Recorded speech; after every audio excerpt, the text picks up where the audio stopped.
जय श्री राम दोस्तों। उम्मीद करती हैं आप सब बहुत अच्छे होंगे और आज का दिन बहुत ख़ास है। बहुत आज जिउतिया व्रत का नहाए खाए वाला दिन होता है जिसमें सब नहाते हैं, बाल धो के नहाया जाता है। फिर अच्छे अच्छे खाने बनते हैं, अच्छे अच्छे पकवान बनते हैं। तो बस मुझे था कि मैं सुबह जल्दी उठूं, साफ़ सफाई करने के बाद, नहाने के बाद अच्छे अच्छे खाने बनाने में लग जाऊं, क्योंकि बहुत टाइम लगता है वो सब बनाने में। लेकिन आज आदित्य का पीटीएम भी था, तो मैंने पहले ही साफ साफ कह दिया था कि मैं पीटीएम नहीं जाऊंगी, क्योंकि शंभू भी सुबह ही सोया है, रात को उठा था, जगा था, तो नींद उसकी पूरी नहीं हुई है। लेकिन आदि और मेरे हस्बैंड दोनों ने ज़िद शुरू कर दी कि नहीं चलते हैं, चल आते हैं, कितना टाइम लगेगा, थोड़ा सा टाइम लगेगा। मैंने कहा चलो ठीक है, टाइम मिले तो घूम आना चाहिए। तो बस फटाफट रेडी हुई, शंभू को उठाई, उसको रेडी की और निकल गए हम लोग पीटीएम के लिए। एक्चुअली एग्ज़ाम अभी स्टार्ट होने वाले हैं, तो एग्ज़ाम स्टार्ट होने से पहले एक बार पीटीएम ज़रूर करते हैं स्कूल वाले। प्लस एनुअल फंक्शन होने वाला है, तो उस फंक्शन के रिगार्डिंग भी बात करने वाले हैं। फिर एग्ज़ाम में बच्चे का परफॉर्मेंस कैसा होगा, या बच्चा किस सब्जेक्ट में अच्छा है, क्या ट्रिक्स अपनानी है, कैसे क्वेश्चंस पेपर आएंगे, वो सब टीचर डिस्कस करने वाले हैं। तो इसीलिए पीटीएम जाना पड़ रहा है, क्योंकि आदित्य को मैं ही पढ़ाती हूँ अभी फ़िलहाल। तो उस चीज़ को समझने में मुझे थोड़ा इजी हो जाता है। मेरे हस्बैंड इस सब चीज़ें थोड़ा सा कहते हैं कि ये सब चीज़ें खुद देखती हो तो एक बार चलो टीचर से बात कर लोगे तो ईज़ी हो जाएगा। उनका कहना भी सही था। तो बस हम चारों अपनी स्कूटी पे बैठे और निकल गए। मौसम बहुत गर्म था, बहुत उमस हो रही थी, क्योंकि पिछले कुछ हफ्तों से ना बारिश कंटिन्यूसली हो रही थी, तो ठंड का मौसम हो जा रहा था, एकदम ठंड लगना शुरू हो जा रहा था। लेकिन अभी बारिश एकदम बंद है, तो बहुत धूप थी, वो धूप बर्दाश्त नहीं हो रही थी, बहुत उमस भी थी। तो चलिए हम तो पहुंच गए स्कूल आके मुझे बहुत अच्छा लगा, क्योंकि पहले मैं आदि को स्कूल लेने खुद आती थी छुट्टी के वक्त। अब मैं नहीं आ पाती, क्योंकि जहाँ शिफ्ट किया है हम लोगों ने अभी वो थोड़ा सा दूर है, डिस्टेंस पे है, तो मैं नहीं आ पाती हूँ आदि को लेने के लिए। और जब भी पीटीएम वगैरह होता है ना, तो बोर्ड बड़े अच्छे सजा दिए जाते हैं। मैं तो जब भी स्कूल आती हूँ मुझे अपनी स्कूल की एक्चुअली याद आ जाती है। वहाँ का ना हर एक चीज़, कॉरिडोर्स, बच्चे, क्लासरूम, डेस्क, ब्लैक बोर्ड, कितना अच्छा लगता है ये सब देख कर।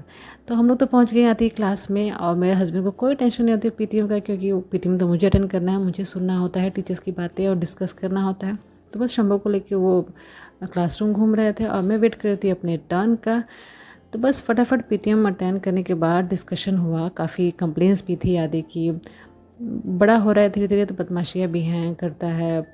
और एनुअल फंक्शन में पार्टिसिपेट इनको करना ही नहीं है, क्योंकि एनुअल फंक्शन के अकॉर्डिंग इनकी क्लास डांस प्रेजेंट कर रही है, और आदि को डांस आता ही नहीं है, ना उनको करना अच्छा लगता है।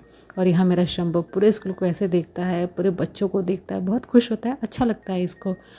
और स्कूल से निकलने के बाद जैसे ही मैं हम लोग निकले ना, तो मुझे कॉल आ गया, क्योंकि एक दिन पहले ही मैंने ही आशा दीदी को कॉल करके पूछा था कि मुझे शंभू को टीका लगवाना है, क्योंकि टीका लगने का टाइम हो गया है। तो मुझे उसे जानना था कि कब वो दीदी आती हैं, आशा दीदी जो टीका लगाती हैं। तो बस उन्होंने कॉल किया कि वो आज ही आ रही हैं, आप आके लगवा लो। तो बस हम लोग पहुँच गए थे उनके ऑफिस, जहाँ पे वो बैठती हैं। तो यहाँ वेट करने के बाद, क्योंकि बहुत टाइम के बाद वैक्सीनेशन लगना है, बच्चों को इंजेक्शन लगते हैं, ड्रॉप्स पिलाए जाते हैं। तो बस हम यहीं बैठ के डिस्कस कर रहे थे, वेट कर रहे थे कि बस शंभू को लग जाए, क्योंकि वैक्सीन के बाद बच्चों को बहुत दिक्कतें भी हो जाती हैं, फीवर आना, स्वेलिंग आ जाना थाइस पे, जब थाइस पे लगता है तब।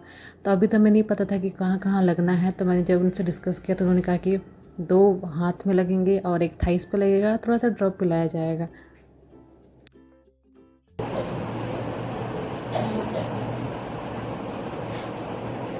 नहीं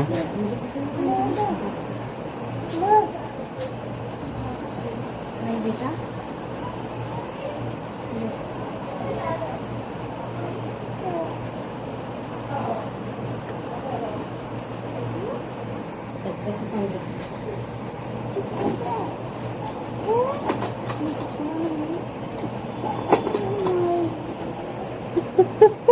इधर आधार लाओ ना। आप वो दिन बोल रही थी ना लाओ। अरे आधार तो लाना पड़ेगा, मैं क्यों बोलूँगी आधार नहीं लाना। शंभू ब्रेव है, आधार ले आओ। शंभू ब्रेव है, तुम्हारी तरह थोड़ी रोता है। आप बोले कि मैं आधार की हमको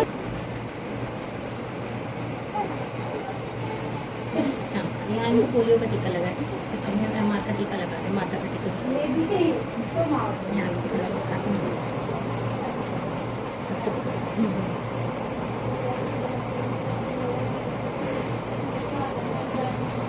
बस बस, तो बहुत अच्छा बच्चा भी तो रोया भी नहीं। माँ से जाओ, मम्मा घर दे रही है, पढ़ाई करो जाके जाओ।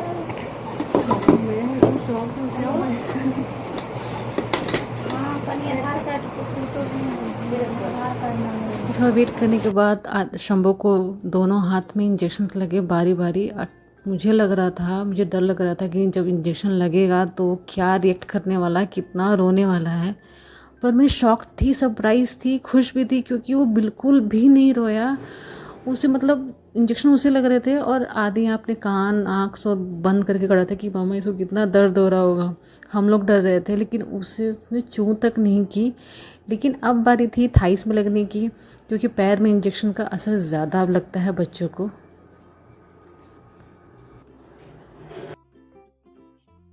हाँ हो जाएगा, बस फोटो चाहिए ना। दे दे नाली अपनी मम्मी को। ऐसे नहीं करना, कस के पकड़।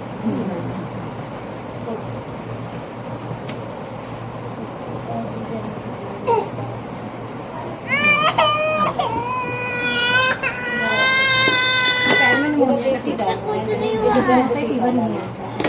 अच्छा। बाई चांस अगर 1% आता भी है तो वो मौसम की वजह से आ जाएगा, नहीं तो ऐसे नहीं। ओ नहीं नहीं नहीं नहीं नहीं नहीं नहीं नहीं नहीं नहीं। इंजेक्शन जब थाई में लगाना तो शंभू बहुत रोया, बहुत रोया। तो बस घर हमारा पास में था, क्योंकि जस्ट पास में ही एक घर है जहाँ उन्होंने ऑफिस बना रखा है, जहाँ पे आशा दीदी आती हैं और सबको वैक्सीन टीका वगैरह लगाती हैं। तो मैं फटाफट घर आई कि मैं शंभू को फटाफट रेडी करके उसको सुला दूँगी, लेकिन वो खेल रहा था, लग ही नहीं रहा था। कोई कह ही नहीं सकता कि उसको 3-3 इंजेक्शंस लगे हैं। तो मैं फटाफट अपने कपड़े चेंज किए मैंने, और ये मुझे कल नहीं मिल पाया था। आज सुबह ही मुझे ये सतपुतिया और नूनी का साग मुझे आज मिला। और अभी मेरे हस्बैंड के एक फ्रेंड है, उनसे बोला गया, तो उनके एरिया में कहीं मार्केट लगता है, तो उन्होंने ला के आज सुबह हमें दिया। ये बनता है हमारे नहाए खाए के दिन। तो ये बनेगा शाम को। सतपुतिया बनता है, नूनी का साग बनता है, और जो आप बनाना चाहें, दाल चावल रोटी सब्जी, वो सब बनता है।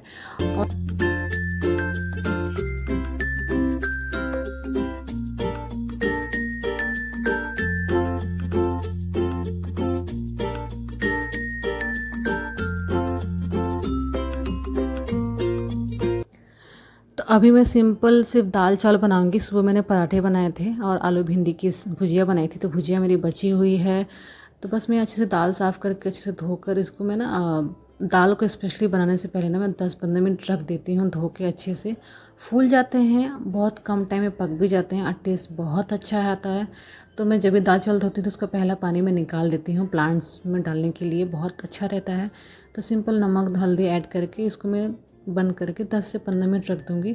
और तब तक मैं साफ़ कर लूँगी अपने चावल, क्योंकि आदि भी घर पे है पीटीएम के आने के बाद। सुबह कुछ खास ब्रेकफास्ट हुआ भी नहीं है, और मैंने तो ब्रेकफास्ट किया ही नहीं, टाइम ही नहीं मिला सुबह ब्रेकफास्ट करने का।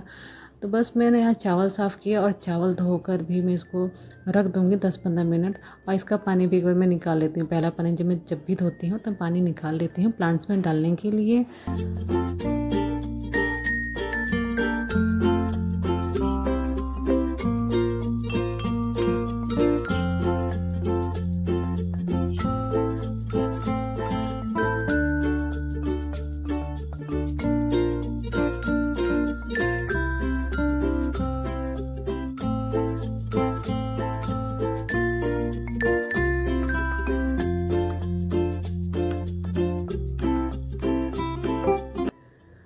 शनिवार है और शनिवार को वैसे भी बहुत काम रहता है, घर की साफ़ सफाई, कपड़े धोना, बहुत सारी चीज़ें होती हैं। तो बस दाल चावल रख कर आगे गैस पे तक कि धीरे धीरे पकता रहेगा। और यहाँ मेरे हस्बैंड के कपड़े हैं और कुछ कपड़े हैं जो मैंने रात को ही धो लिए थे, तो बस मैंने कपड़े डाले सूखने के लिए और कुछ कपड़े डाल दिए धोने के लिए, ताकि टाइमली धुल जाएंगे। शाम तक बिल्कुल वक्त नहीं मिलेगा ये सब काम करने के लिए। और कल तो फास्टिंग है, व्रत है, ज्योतिया व्रत का। तो जो दाल चावल का पानी था ना धोने के बाद जो मैंने निकाले थे, बस मैंने फटाफट प्लांट्स में डाले और मैं आ गई किचन में, क्योंकि किचन में बर्तन बहुत इकट्ठा हो गए थे। अभी मैं छोड़ दूँगी तो शाम को मुझे बहुत दिक्कत हो जाएगी, क्योंकि शाम को बहुत कुछ बनाना होता है, एकदम फ्रेश खाना बनता है हमारे यहाँ, क्योंकि वही हम खाना खाकर अगले दिन व्रत करते हैं।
चलिए जी, किचन तो मेरा साफ़ हो गया, पूरे बर्तन धुल गए हैं और यहाँ मेरे दाल चावल भी रेडी हो गए थे।